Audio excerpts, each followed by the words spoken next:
నిరుద్యోగ యువత సమస్యలు పరిష్కరించాలని డిమాండ్ చేస్తూ డివైఎఫ్ఐ ఆధ్వర్యంలో కాకినాడ కలెక్టరేట్ వద్ద నిరుద్యోగులు పుస్తకాలతో వినూత్న నిరసన తెలిపారు.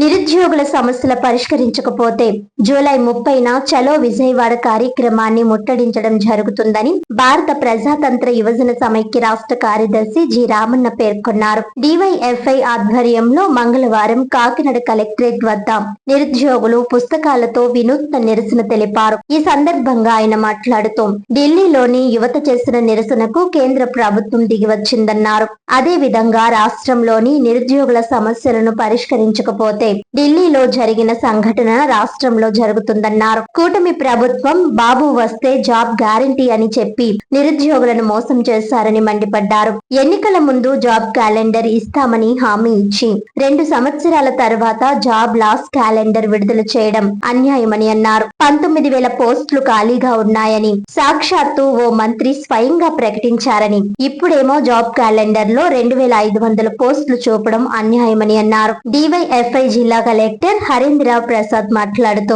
ప్రభుత్వం ప్రకటించిన 2,500 కానిస్టేబుల్ పోస్టులు రద్దు చేసి తక్షణమే 10,000 కానిస్టేబుల్ పోస్టులు భర్తీ చేయాలని డిమాండ్ చేశారు. 5 సంవత్సరాల నుండి ఎటువంటి ఉద్యోగాలు ఇవ్వనందున వయోపరిమితి 35కు పెంచాలని డిమాండ్ చేశారు. తక్షణమే నిరుద్యోగులకి న్యాయం చేయాలని డిమాండ్ చేశారు. లేకుంటే చలో విజయవాడ చేపట్టి వేలాది మందితో అసెంబ్లీని ముట్టడిస్తామని హెచ్చరించారు. ప్రకటించిన పోస్టుల్లో సగం రిజర్వేషన్ కోటాలో పోతే మిగిలే అరకొర పోస్టులు నిరుద్యోగులకు ఊరట కల్పించవని వ్యక్తం చేశారు. ఈ కార్యక్రమంలో నిరుద్యోగులు పాల్గొన్నారు. ఖాళీలు పోస్టులు భర్తీ చేయాలని చెప్పి నిరుద్యోగ యువత పెద్ద ఎత్తున రోడ్డు మీదకి వచ్చి ఆందోళన చేస్తా ఉన్నారు. కాకినాడలోనే దాదాపుగా 40 కోచింగ్ సెంటర్లో వేలాది మంది నిరుద్యోగులు ఉదయం నుంచి సాయంత్రం వరకు కోచింగ్ సెంటర్ లో స్టడీ హాల్స్ కి రోజుకి 1,200 నుంచి 1,400 వరకు స్టడీ హాల్స్ కి చెల్లిస్తూ మెస్సులకి నెలకి 5,000, 6,000 చొప్పున మెస్సుకి చెల్లిస్తూ రూములకి 5,000, 7,000 రెంట్ కడుతూ లక్షలాది రూపాయలు కేటాయించి వేలాది మంది నిరుద్యోగులు మాకు పోలీసు ఉద్యోగం ఒక ప్యాషన్ అని చెప్పి ప్రిపేర్ చేస్తున్న పరిస్థితుల్లో ఈరోజు నోటిఫికేషన్లకు సంబంధించి 2,500 నోటిఫికేషన్ ఇస్తామని చెప్పి ప్రకటించారు. 2,500 కాదు 10,500 పోస్టుల పైనే ప్రకటించాలని చెప్పి ఈరోజు నిరుద్యోగులు యాస్పిరెంట్స్ ఎవరైతే వాళ్ళందరూ కూడా ఆందోళన చేస్తా ఉన్నారు.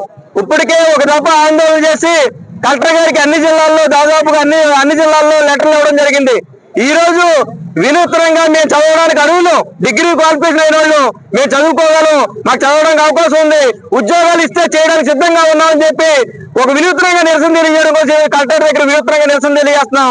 ఇప్పటికైనా రాష్ట్ర ప్రభుత్వం సీఎం గారు, డిప్యూటీ సీఎం గారు, హోంమంత్రి అనిత గారు స్పందించి ఈ నోటిఫికేషన్ సంబంధించి ఆగస్టు 15వ తారీఖు స్వతంత్ర వేడుకల్లో దేశమంతా రాష్ట్రం అంతా ఆనందంగా జరుపుకునే ప్రతి ఒక్కరి పండుగని నిరుద్యోగుల యువకుల్లో కూడా పండుగ వాతావరణం కల్పించకపోతే రేపు మేము ఖచ్చితంగా ఆందోళన ఉధృతం చేస్తామని చెప్పి తెలియజేస్తాను. రేపు 30వ తారీఖుని జూలై 30వ తారీఖుని చలో విజయవాడ కార్యక్రమం ఉంది. సీఎం గారికి వినతి పత్రం ఇవ్వడం కోసం, డిప్యూటీ సీఎం గారికి వినతి పత్రం ఇవ్వడం కోసం, హోంమంత్రి అనిత గారికి వినతి పత్రం ఇవ్వడం కోసం పదే ప్రయత్నాలు చేసిన ఒక్క పిఏ గారి ఒక్క మినిస్టర్ గారు స్పందించట్లేదు. మీరు స్పందించిన పక్షంలో మేమే స్పందిస్తాం అని విజయవాడ వస్తా ఉన్నాం. మీరు విజయవాడ 30వ తారీఖుని స్పందించి సమస్య పరిష్కరించకపోతే ఢిల్లీ జంతర్ మంతర్లో ఏ విధంగా అయితే రోజుల తరబడి ఆందోళన చేశారో సిజేపీ పార్టీ మద్దతు, ఇతర విద్యార్థుల యొక్క మద్దతు అన్ని సంఘాలు ఐక్యం చేసి పోరాట ఉద్యమం చేస్తాం. ప్రభుత్వం ఇప్పటికే స్పందించకపోతే ఖబర్దార్ అనే పరిస్థితి చేస్తే ప్రభుత్వం స్పందించాలని చెప్పి తెలియజేస్తా ఉన్నాను. నా పేరు రాజా. రాష్ట్ర హోంమంత్రి అయిన అనిత గారే అఫీషియల్ గా ప్రకటించడం జరిగింది. దాదాపు 20,000 ఖాళీలు ఉన్నాయని చెప్పేసి పోలీస్ శాఖలో. అలాంటప్పుడు ఆన్ అండ్ యావరేజ్ చూసుకుంటే ఒక జిల్లాలో 1000 ఖాళీలు ఉంటాయి. 1000 ఖాళీలు ఉన్నప్పుడు ఒక ముగ్గురు చేసే ఉద్యోగాన్ని ఒక పోలీసు చేయాల్సి వస్తుంది. కాబట్టి ఇది పోలీసు వ్యవస్థ కూడా అర్థం చేసుకోవాలండి. అలాగే ఈ యొక్క ఖాళీలు ఏవైతే ఉన్నాయో దానిలో 2500 పూర్తి చేసి దాన్ని ఏం చేద్దామని మాకు అర్థం కావట్లేదు. అయితే ఈ విషయంలో 1వ తరగతి పిల్లల దగ్గర నుంచి వాళ్ళకి తల్లికి వందనం అని, తర్వాత ఇంటర్ పిల్లలకి, డిగ్రీ పిల్లలకి అందరికీ కూడా విద్యార్థి దశలో ఉన్నప్పుడు చాలా ప్రోత్సాహం చేసి వాళ్ళని ఒక గ్రాడ్యుయేట్లుగా తయారు చేస్తున్నారు. గ్రాడ్యుయేట్లుగా తయారైన విద్యార్థులంతా ఏం చేయాలి, ఇలాగ వచ్చి ధర్నాలు చేసుకోవాలా? అయితే గ్రాడ్యుయేషన్ అయిన తర్వాత ఎంప్లాయ్మెంట్ క్రియేషన్ లో మా ఆంధ్రప్రదేశ్ వెనకబడే ఉందని నేను అనుకుంటున్నాను.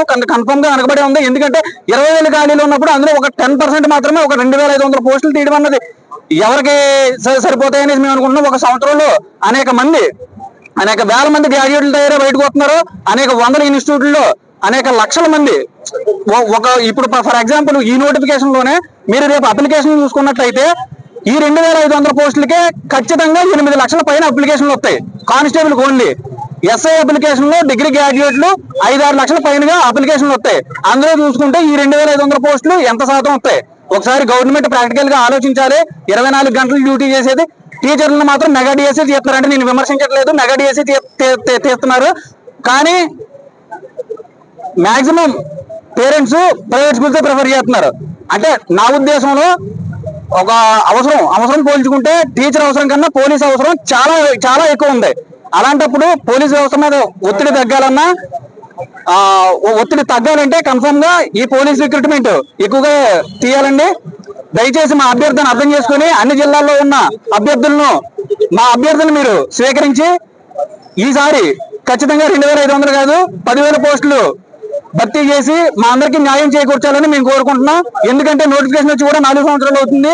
దీన్ని దృష్టిలో పెట్టుకుని చాలా మంది వయసు దాటిపోయిన వాళ్ళు ఉన్నారు. కాబట్టి వాళ్ళకి వయసు సడలింపు ఇవ్వాలి.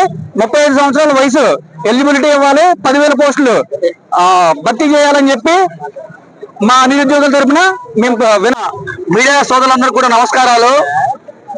నా పేరు జి రామన్న, డివైఎఫ్ఐ రాష్ట్ర కార్యదర్శి. గత కొన్ని రోజుల నుండి ఆంధ్ర రాష్ట్ర వ్యాప్తంగా అనేక జిల్లాల్లో ముఖ్యంగా పోలీస్ కానిస్టేబుల్ నిరుద్యోగులు గతంలో ప్రభుత్వం హామీ ఇచ్చింది. దాదాపు 11,639 ఉద్యోగాలు ఖాళీలు ఉన్నాయి. వాటన్నిటిని ఫైనాన్స్ కి పంపిస్తున్నామని చెప్పి ఆ సందర్భంగా హోంమంత్రి గారు ప్రకటించారు. ఆ మాటల్లో మేమందరం కోచింగ్లు తీసుకుంటున్నాం. తేరమన్నా ఉగాది రోజున లోకేష్ గారు కేవలం 2,500 ఉద్యోగాలు ఎక్సైజ్ కలుపుకొని ఖాళీ పోస్ట్ అన్నింటినీ కూడా ఆగస్టు 15వ తేదీన నోటిఫికేషన్ ఇస్తున్నట్టు ఆ జాబ్ క్యాలెండర్ ప్రకటన సారాంశంగా ఉంది. దీని మీద నిరుద్యోగులు దాదాపు 4-5 ఏళ్ల నుంచి నోటిఫికేషన్ లేక తమ జీవిత కళ అయినటువంటి పోలీసు ఉద్యోగాన్ని సాధించలేక అనేక అవసరాలు పడతా ఉంటే ఈ రోజు ప్రభుత్వం నిమ్మకు వ్యవహరిస్తా ఉంది. నిన్న పొద్దున్న నుంచి సాయంత్రం దాకా కర్నూలు కలెక్టర్ ముందు గేట్ల ముందే నిరసన కార్యక్రమం చేశారు. చివరిగా కలెక్టర్ గారు వచ్చి రిప్రజెంట్ తీసుకోవాల్సి వచ్చింది. ఇది ఇంతటితోనే ఆగదు. రేపు 30వ తేదీన విజయవాడ ధర్నా చౌక్ చేరుకుంటాం. రాష్ట్ర ప్రభుత్వం స్పష్టమైన హామీ ఇచ్చేదాకా అవసరమైతే 2 రోజులైనా అక్కడే కూర్చుంటాం. మా హామీ నెరవేర్చేదాకా మా పోరాటం ఆగినటువంటిది మేము చెప్పదలుచుకున్నాం. రెండవది మేము ఇంకో హెచ్చరిక చేస్తున్నాం ఈ ప్రభుత్వానికి. యువతతో నిరుద్యోగులతో పెట్టుకున్న ఏ ప్రభుత్వం కూడా సర్వే కాలేదు.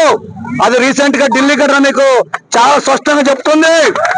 అంతేకాదు ఈ 11,639 ఉద్యోగాల్లో ఒక్క పోస్ట్ కోత పెట్టినా ఈ కూటమి ప్రభుత్వానికి వార్తలు పెట్టేందుకు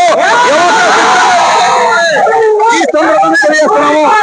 ఆ రకంగా రాబోయే కాలంలో పోరాటానిదే కాలం, రాబోయే కాలం అంతా ఉద్యమాలదే. ఇప్పటికైనా లోకేష్ గారు, ముఖ్యమంత్రి గారు, హోంమంత్రి అనితమ్మ ముందుకొచ్చి ఈ ఉద్యోగ సంగతి తేల్చాలని చెప్పడుతున్నాం. రెండవది వయోపరిమితి రెగ్యులర్. దురదృష్టం ఏంటంటే ఎవరైనా ఎమ్మెల్యేలో ఎంపీ చేసిపోతే 6 నెలలకి ఎన్నికలు పెడుతున్నారు. కానీ 4 ఏళ్ళైనా నోటిఫికేషన్ లేదు. మహాప్రభు అన్నా కూడా నోటిఫికేషన్ గురించి మాట్లాడే దిక్కు లేదు. ఇది ఈ రోజు పరిస్థితి. కాబట్టి వయోపరిమితి సడలింపు కూడా ఆ అంశాన్ని కూడా ఈ ప్రభుత్వం పరిశీలించమని చెప్పి ఇక్కడ కాకినాడలో శాంతియుతంగా చేస్తున్నాం. మేము చెప్పదలుచుకున్నాం. మేము ఇట్లా శాంతియుతంగా ఎల్లకాలం చేస్తాం అనుకోద్దు. మా దగ్గర ఇంకో రూపం కూడా ఉంది.